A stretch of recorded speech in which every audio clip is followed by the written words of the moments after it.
Hello, everyone. My name is Alicia of Curly Chic, and in this video, I am here to talk about why I no longer henna my hair. That means no more henna for me. And maybe this video will help someone who may have gone through the same thing I've gone through with henna, or using henna, or maybe someone that is thinking about using henna and they'll be more better prepared before jumping into using henna for their hair. And the primary reason why I stopped is that even though it's conditioning and it's strengthening and it gave my hair such amazing, beautiful red tones and highlights, my hair was not exactly being moisturized. It's like my hair, it was soft. It's soft to the touch. It was soft to the touch, and very, very soft, very strong. But it's just the moisture part I was like somewhat struggling with. And I was confusing, the conditioning with the moisture. And that's why I just stopped and left it alone. And then when I stopped, after about a year or so of just cold turkey not using henna, I noticed that my hair was becoming more moisturized and more, it was conditioned, but I was getting that moisture that my hair needed. Also, it's more pliable.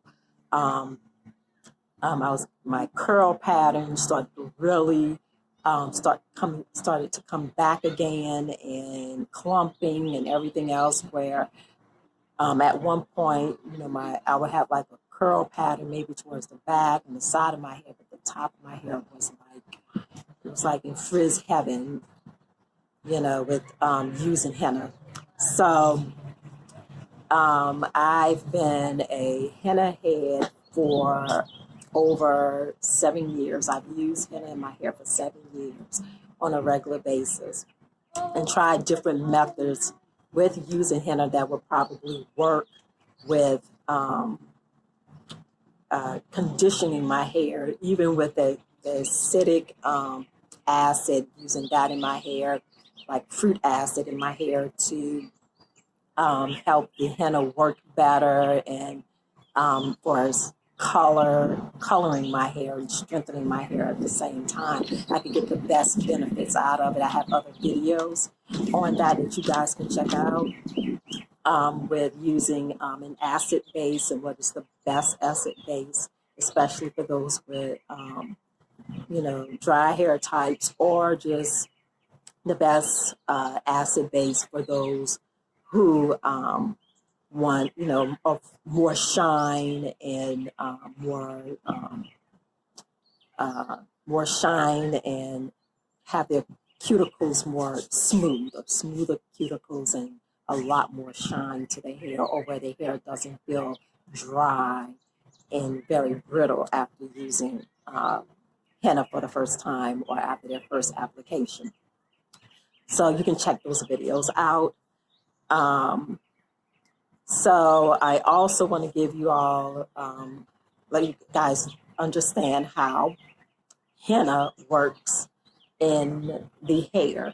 Now, henna, the lozenge, it strengthens. It's a strengthener. It somewhat leaves like a conditioned like feel, because it actually fills in those gaps in your cuticles, and it fills those in. And it also helps lay the cuticles shut, and that's what gives your hair such beautiful shine. Now, the molecules of henna is thicker than that of protein, so that's what makes your hair look so thick and healthy and lush. And henna also, as far as the ends of the hair, strengthens it, preventing the hair from breaking at the ends. But and that's the purpose of it. Another thing is antifungal. The antifungal properties is good for the scalp if you have scalp-related issues, dandruff. It would eliminate that, eradicate that. and make your scalp, the scalp area of your hair healthy. But if you have dry hair, I'm talking about the type of hair that does not produce an adequate amount of sebum, then, or your hair that it becomes bone dry if you do not put enough moisture in your hair.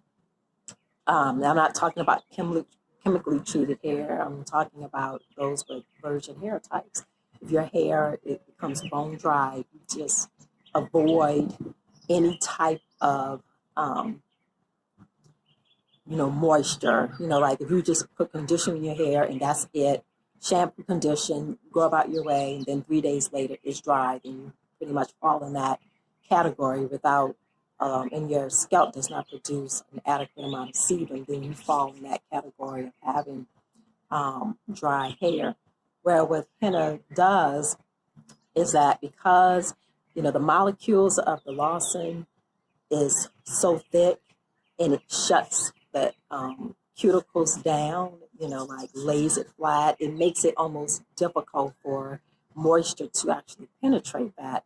And for people with dry hair types, we need moisture to actually get to the cortex of the hair to make it pliable and bendable. With those with oily hair types or maybe in the normal hair type range, they really don't need that conditioning factor. They don't need to deep condition their hair on a regular basis. Once or twice a month is maybe all they need as far as deep conditioning. But for those of us with a dry hair type, we need conditioning. We need it weekly. We need that leave-in in our hair on a regular basis to keep our hair soft and pliable. We need those humectants, that's going to allow the cuticles to rise a little bit and get that moisture in there. And henna, it just gets in the way of that. And that's why, your hair just seems to struggle. And for us, the curls and elongating, those curls and getting those curls to pop, or just getting your hair to where it has the adequate amount of moisture to where it won't break.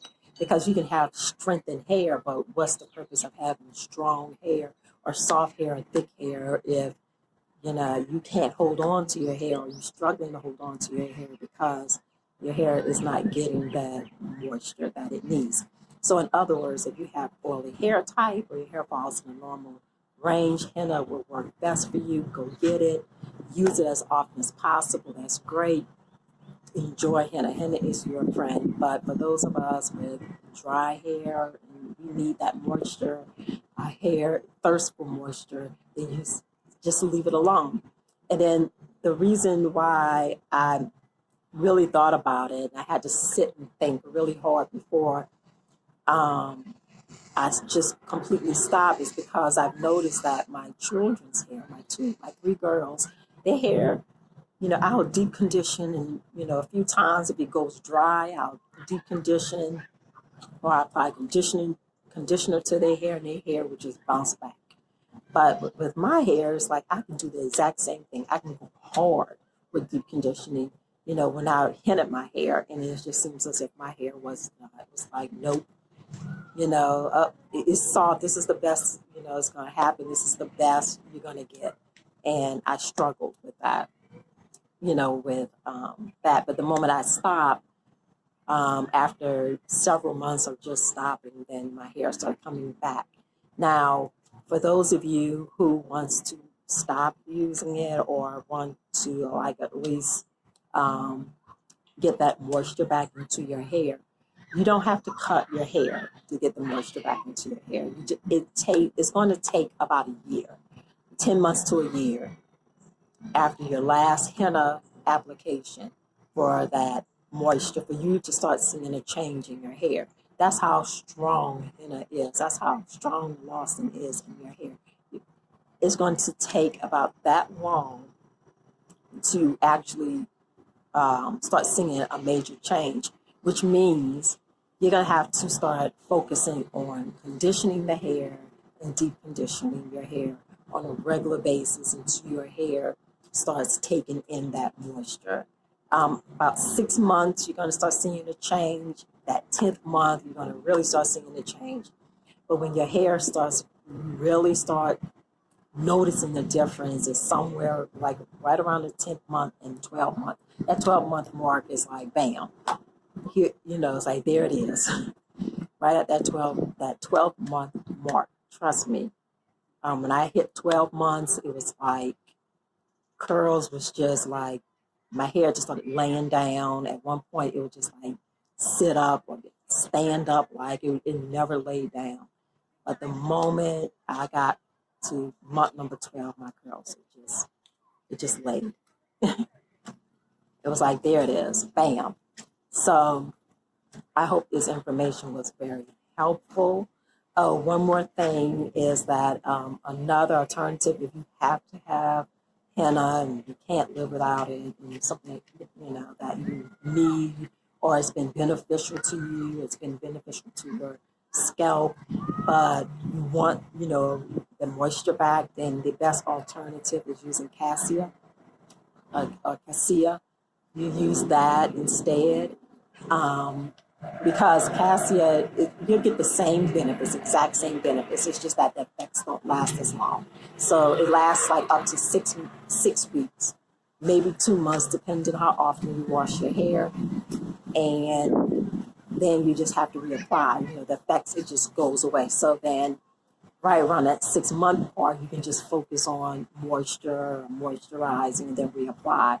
At least your hair be able to hold on moisture a little bit better than if you were to do full-fledged henna. The only thing with cassia, it doesn't give your hair color. And I think with henna, that's what I was going for, was the color in the red highlights, because my hair, is going gray, and I wanted, the natural hair color that goes with it, along with the other benefits.